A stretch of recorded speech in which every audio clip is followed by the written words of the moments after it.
Pinaalalahanan naman ng DENR ang publiko na iwasang magkabit ng mga Christmas lights sa puno dahil delikado raw ito sa kalikasan. Bukod raw kasi sa epekto nito sa kalikasan, maaaring malagay sa peligro ang buhay ng mga individual na maglalagay nito. Narito ang aking report.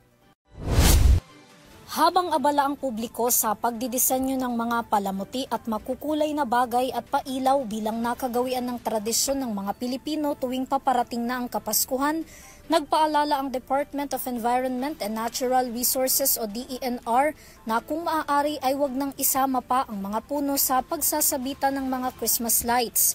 Sa inilabas na paalala ng DENR ng National Capital Region o NCR, binigyang diin ng ahensya na hindi lang ito delikado sa kalikasan kundi maging sa publiko.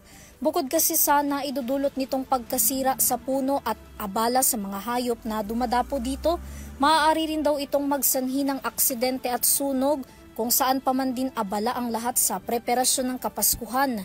Nagsisilbi rin daw na tirahan ito ng mga hayop kaya't kung mapapalibutan at mapupuno ito ng mga Christmas lights, matataboy daw ang mga ito.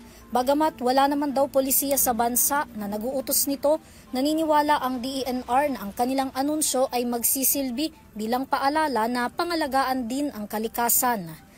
Para sa EuroTV News, Vanessa Cleofas, sumasaludo sa bawat Pilipino.